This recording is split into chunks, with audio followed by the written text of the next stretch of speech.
It's a funny place to be, stuck in a seemingly mundane world with an inner knowing that the universe is so much more than our mortal minds can comprehend. Yet we all have the capacity to know peace and our oneness with the wholeness of life. And through these interviews, discussions, and reflections, it is my intention to share this possibility. I'm Ryan Kurczak, and this is the Kriya Yoga Podcast. We're going to be talking about a different way of looking at a consistent theme or philosophical point related to yoga practice. And that theme comes from the Bhagavad Gita, and it's echoed within the Yoga Sutras of Patanjali. And that theme is the idea when Krishna says that the yogi is entitled to action, but not to the fruits of his or her actions. So the yogi is entitled to action, but not the fruits of his or her actions. And what this means is that we are given the capacity to act, to make choices, to live, to follow our inner inspiration.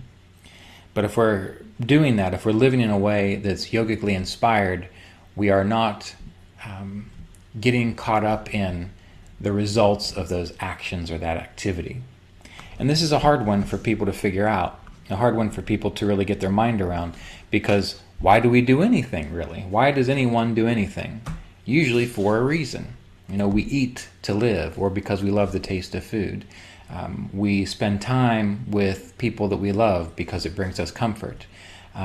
We work so that we can have finances, so that we can have money in order to have a home, or to have a vehicle, or to go on vacation, or to donate to a charitable cause.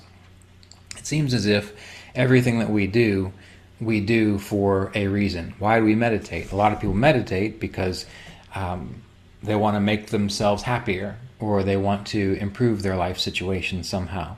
So there's always a reason that we have. And here we see from this philosophy that essentially what we're meant to do is to let go of our reasons. And that's a hard thing to get our mind around. However, in the philosophy of yoga, we have this idea of these three energies, or these three powers, or these three qualities called the gunas. Sattva guna, rajas guna, tamas guna. And they are these cosmic forces that eventually lead to the experience that we have. They're the pillars of creation, in a way. Tamas guna is that energy of heaviness, of inertia, of weight, of mass. It's essentially more of a physical kind of experience. Rajas guna is activity, change, transformation. We need Rajas guna in order to be able to perceive and to see how things change and how we ourselves can change. And we have Sattva guna, which is light and clarity, peacefulness, pure awareness, wisdom. And within the practice of yoga, the cultivation of sattva is the most important thing. We see this in the Yoga Sutras of Patanjali. And what is sattva?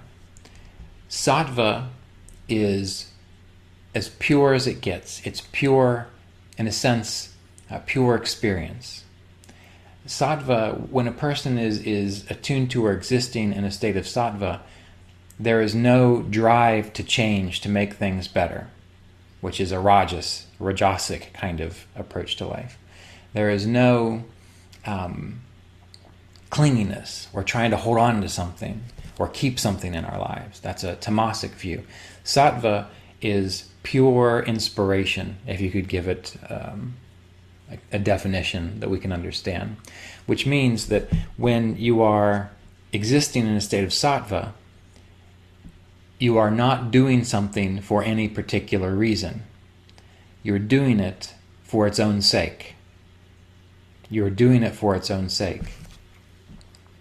So anytime you're doing something simply for the love of doing it, the enjoyment of doing it, you are doing it for a sattvic reason. And if we go back to this idea of Krishna's statement in the Bhagavad Gita that the yogi is entitled to action, but not to the fruits of those actions.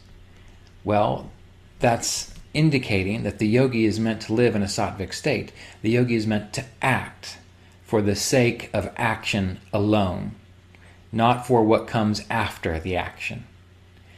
Now, ideally, we want to see this in our meditation practice, where we are sitting in meditation, or we're studying a spiritual text, or we're cultivating one of the yogic qualities, and we're doing it not because we want to get better, not because we want to be more spiritual, but simply because it's kind of just the right thing to do. It needs to be done for its own sake. Now, in the beginning, that's hard, because we have all of these traumas, anxieties, negative conditionings, things from society, things from our family, things from just living life. And so when we're caught up in all of that, it is hard to do things for its own sake, because we're so distracted by avoiding this pain, by not recreating this situation. You get the idea. It goes on. But the yogi is meant to live for its own sake, live life for its own sake, not for any other reason. Now, we practice meditation, and we practice the yamas and the niyamas, non-attachment, purity, contentment, and by practicing those things, we kind of clear up this mess. So while most of the time when we get started, we're doing something because we're afraid, or we're doing something because we want to be better, tamasic and rajasic influences, well, the more that we meditate, even if it's for the wrong reasons, even if we do it because we just want to relax more, even if we do it because we think it's going to make us more spiritual, even if it's technically for the wrong reasons, by doing it in time, it will result in more clarity. It will result in a state of more sattva. Just like practicing ahimsa, harmlessness, or contentment, or non-stealing, or surrender in God. In the beginning, we might say, well, I need to practice contentment because my guru told me it was the right thing to do, even though I'm not really content. I don't really like the idea of it, but I'm going to try. Even if you approach it that way, in time, through the intention of wanting to wake up and be clearer, sattva will develop. And that's really the whole purpose of Kriya Yoga. That's the purpose of Kriya Yoga. Kriya means action. Kriya is any activity which leads to a state of yoga or union. If you were already in a state of clarity, you would not need Kriya Yoga. You would not need an action to get there. Just like if your car is already functioning well, you don't need to go to the mechanic, unless it's for an occasional tune-up or for an occasional service experience. But you don't take your car to the mechanic if it's not broke. And it's not to say that you're broke, but Kriya, the activity which leads to union, you do it to move into a state of sattva, a state of inspiration for its own sake. Now, that's all well and good, and I can talk about this on, and some of you might benefit from this kind of philosophical discussion, but I want to try to bring it down to an experience that is more immediate to your lives, so that you can really get a handle on it. So backing up again, the yogi is entitled to action only, but not the fruits of one's actions. Now, if you can live that way, you are living in a sattvic state. And how else are you living? You are living in the present moment, completely and utterly, because you're not doing something for a future experience, nor are you doing something to escape something in the past. You are in the present moment. So we can see that yoga practice is really aiming to get us into the present moment, the isness. And how do most people approach that? They try to force themselves to be happy. And that's not the right word, but you get the idea. They force themselves to be happy right now with what's going on. And they think that by doing that they're fulfilling that direction for the yogi to act but not worry about what comes next. That is one way to approach it, and that can be helpful to some people. And sometimes you have to really force yourself to be in the present moment because you've been so trained to be afraid of what's coming or to always think about what's next. So in meditation, we do learn to focus on the breath, focus on the mantra, focus on infinite space. And by doing that, we are freeing ourselves from attachment to the results of things. We're moving into the present. But what if we took it a little bit different way? What if we took it in a way that might be maybe a little more practical?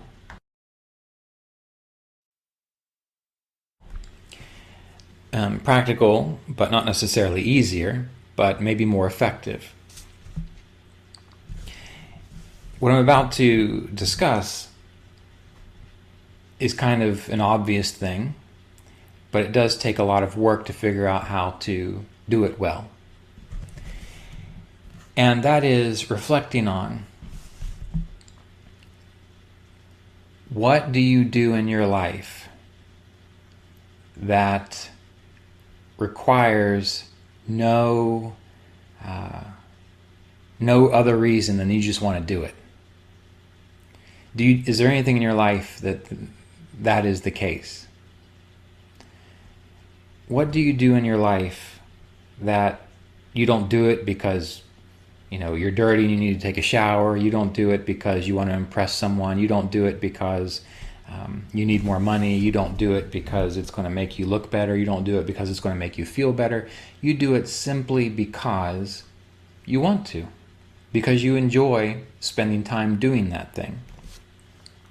You start by reflecting on that. And this can be a hard first step for a lot of people because it's true that in this world we have certain responsibilities. And some people, either because of chance or circumstance or their own life choices, have heavier responsibilities than others. Maybe there are people that you have to care for. Maybe there are debts that you have to pay off. Maybe you were born with a health that's not perfect, and so you have to actually do things to maintain a certain level of functioning. But keeping that in perspective, there must be something in your life that you either can do, would do, for its own sake. That thing is a yogic activity. It's a sattvic activity because you are doing it for its own sake. You're not doing it to get anywhere, to be anything. For me, playing music is that way. I can spend hours sitting at home playing music just to hear the music, just to enjoy the instrument. Walking in nature is something that I would do for no other reason than I just enjoy walking in nature. For some odd reason, teaching has been that way in my life. From a very young age, I've sort of had this knack or drive to study things and then to want to share what I learn. I've done it without anyone donating any money. I've done it without anyone paying me. And if all of this teaching ministry just went away, I would probably still do it. Whether it be yogic philosophy, or music, or astrology. There's just something about it that I really like taking in and then just sharing with people. I would do it anyway, so it's a sattvic experience. There are things that I had to do so that I was able to do that. For example, earlier on in life, before I had developed my astrology practice, I was an online high school teacher. I was a massage therapist. I had done landscaping. I had worked for a stonemason, carrying rocks around. I sort of enjoyed all of those things, but I did them because I needed the finances so that I had a place to live, so that I could have a vehicle, so that I could have the freedom to teach, so that I had the freedom to buy a musical instrument. I did all of those things so that I had the capacity to do what was sattvic and inspirational in my life. And because of that, the things that I did had a greater sense of purpose, which means they weren't that much of a drag, which means I was able to flow into a sattvic state more and more. So there is a room for tamasic and rajasic energy, and ideally it is to direct it towards a support of this sattvic approach to life, this inspirational approach to life. And the more you do something that follows your inspiration intelligently, I don't mean saying things like, I want to have a candle company and I want to do them all by hand, and that's going to be enough to pay my mortgage and take care of my 3 kids and so on. It's possible, but in order to do that well, you're going to have to do some business education so that it can work that way. And then who knows, maybe you'll lose the drive to make candles. But anyway, back to the point. If you have the opportunity to start doing something that is based more on your inspiration, if you have the opportunity to do that, I would like to encourage you to start exploring that somehow. That will start to give you a greater sense of purpose. Even if you have to do other things to support that, those other things will also develop a greater sense of purpose. So this injunction that the yogi is entitled to action only, but not the fruits of their action, yes, we can take it in such a way that we have to figure out, well, how do we live without being attached to results? Or we can go another way. We can ask ourselves, what are we doing in our lives? How can we start to shift our lives so that we are doing more activity that we would do anyway, that we are inspired to do, that just simply brings us a sense of clarity and joy? And start to minimize those things which don't contribute to that. Start to minimize those things that you don't want to be doing. Now again, there's a balance here, because yes, as I mentioned, when I was developing this teaching ministry, I was ordained to teach in 2005. I was initiated in 2000. I always had a sense of my relationship with Mr. Davis. I had a sense with Kriya Yoga that this is what I was going to be doing. But I always, like Mr. Davis, I always wanted to do it on a donation basis. So I didn't want to charge exorbitant fees. And when you approach it that way, it's hard to make a living to be able to do it. So as I said, I did other things to support my ability to practice Kriya Yoga, to study Kriya Yoga. And I had an interest in astrology, so I developed an astrology practice, which I try to let people know. It took 8 years for me to get that astrology practice to the point to where I could actually pay my mortgage. I could actually not worry about, am I going to have enough food to eat? And as I was building the astrology practice, as I said, I was working as an online high school teacher. I was working as a landscaper. I did whatever it took to make it possible to move in this direction. And those were steps. I went from online high school teacher, massage therapist, landscaper, and so on. I did that so that I could build my practice as an astrologer, because that was more closely in line with the work I wanted to be doing, I felt called to do. But then even the work as an astrologer was not, I was doing that so that I had the resources to be able to teach as I am able to now. And it progressed over at least a decade and a half in that regard. And even though, did I really enjoy the online high school teaching? Not so much. But because it was leading to this ability to follow my inspiration, I got up and I did it. It had a sense of purpose with it. Did I enjoy the landscaping? Well, it was hard work. I wouldn't do it every day unless I had to, but I did kind of enjoy landscaping because I like being outside. Even with astrology, I do love astrology, but not as much as I naturally feel inclined to speak about these things, or as much as I naturally am inclined to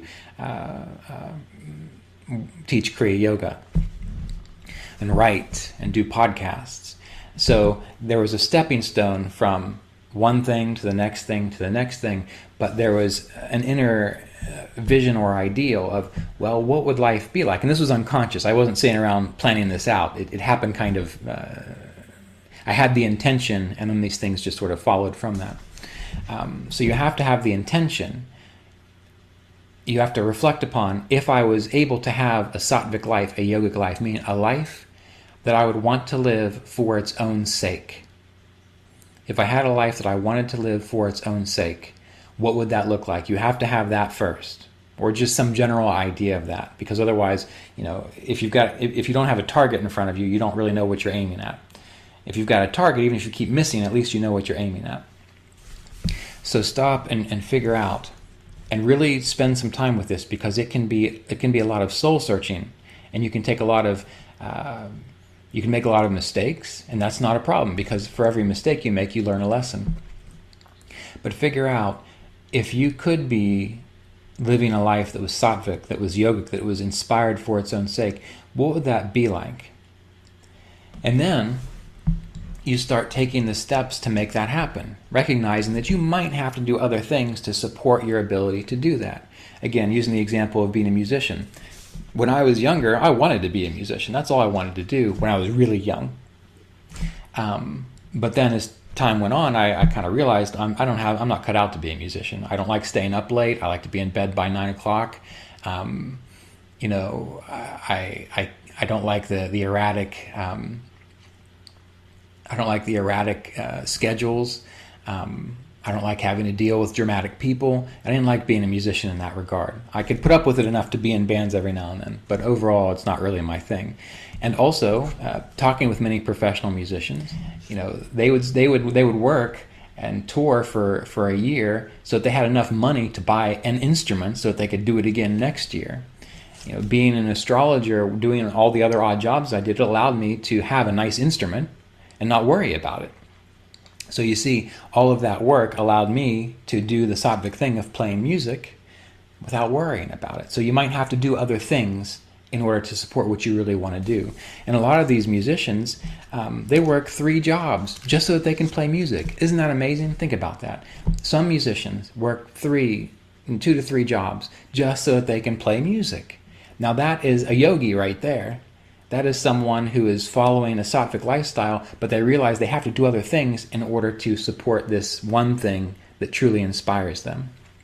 So when you think about this idea of living sattvically, of living in the present moment, of following your inspiration, you get out of your head the whole idea that follow your bliss and everything else will work out. You can follow your bliss, but you're still going to have to work hard. You still have to work hard to make it happen. The other thing to keep in mind too is, as you consider this, make peace with and recognize that you might need to make some sacrifices. You might need to make some sacrifices. To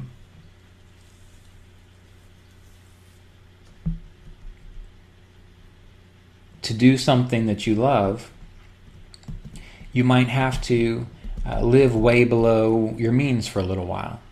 You might have to live on a budget. You might have to not to go out to eat so much. You might have to cut back on your cell phone bill. You might have to do a lot of things in order to start to build what you want. But that's okay, because you will appreciate your life more for those sacrifices. You will appreciate the ability to sacrifice, and it won't be a struggle if you have a real reason to experience that.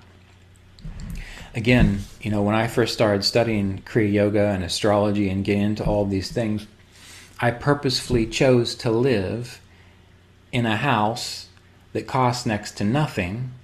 I purposefully chose to work part-time so that I had the ability to focus on meditation and study and what I needed to do to figure these things out.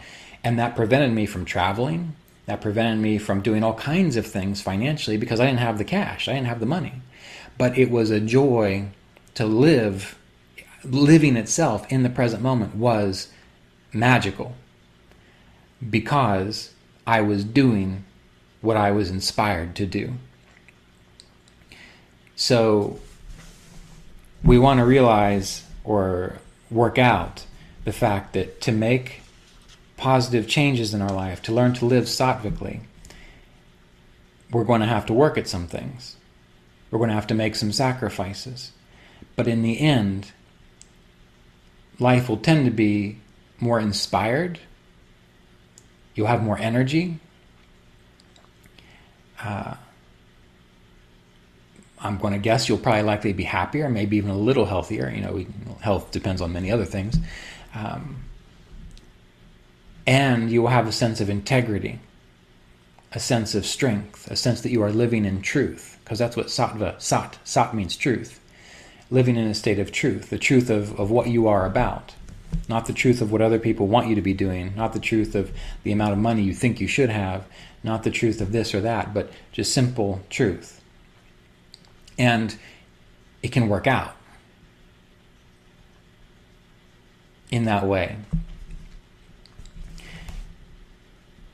So this is another way of approaching that idea of the yogi is entitled to action only, not to the fruits of their actions. This is a way of considering how to have a sattvic yogic lifestyle. And this applies to your meditation and your yoga practice as well. All of these disciplines, all of these things that are asked of a yogi through the yamas and niyamas. In the beginning, it seems like, this is such a heavy thing to do. I don't know if I can pull it off. I don't really want to do that. But I've got all these habits and these fears and these anxieties, and I don't want to get rid of them. I'm too comfortable with them. Well, that's okay. They'll go away eventually. But if we can start to recognize the purpose of our Kriya practice as living in a state of freedom, in a state of the present moment, in a state of recognizing that spiritual energy that we are, that is always there, one starts to do these things like practicing harmlessness. Oh, how can you ask me to eat less meat? How can you ask me to change my diet? I can't do that. Well, if you have a feeling of importance of that, the state of living, again, sattvically in the present moment, then you will more likely choose to do the things that yogis and saints and sages recommend. And as I said, in the beginning, you might have to force yourself to do a lot of it, and that's perfectly fine. No one's going to judge you for that, because it's better you're doing it than not doing it.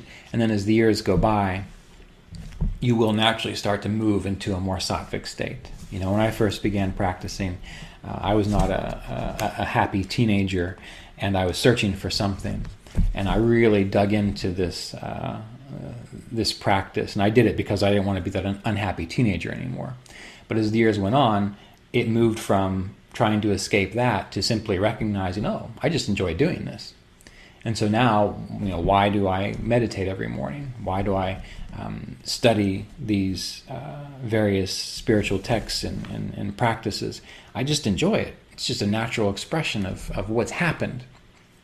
So keep in mind, you might have to move through stages of tamas and rajas and sattva, where you're doing something to make yourself better, but eventually you move into a sattvic state.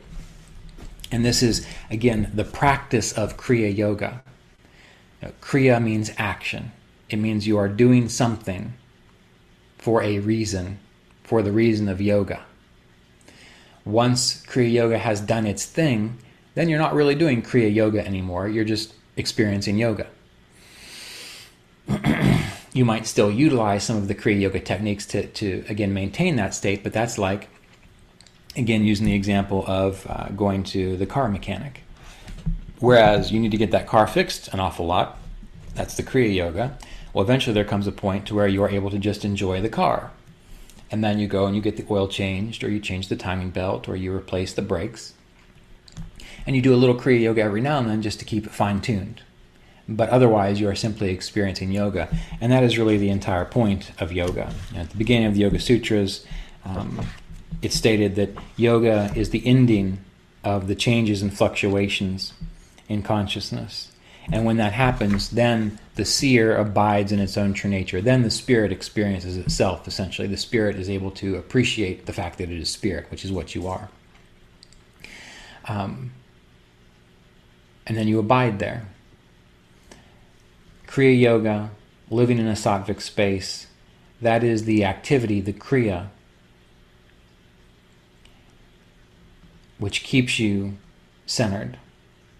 But eventually, and this is discussed in the Yoga Sutras of Patanjali, the momentum towards being centered becomes so strong that it overpowers the momentum to be distracted and thinking you're this or you're that, or being caught up in the fluctuations of consciousness. So eventually the Kriya practice, it generates such a momentum that overtakes the desire to be in a fragmented state of awareness, or a rajasic or a tamasic state of awareness. But that comes in time. Anyway, this is the main thing I wanted to cover during our first session, so that you can start thinking about, number one, consider if you had something to do and you would do it for its own sake, just for the joy of doing it. And sometimes helping people is a joy too. So, doing something to be of service, there's nothing wrong with that. But it doesn't have to be that way, because that can just bring up more shoulds. You want to focus on something that is inspiring to you. Get an idea of what that is. And then figure out what might you need to do in your life, what activities, what kriyas might you need to take, so that you are able to spend more time doing that thing. You might have to cut some things out. You might have to do some work somewhere else. You got the idea from what we discussed.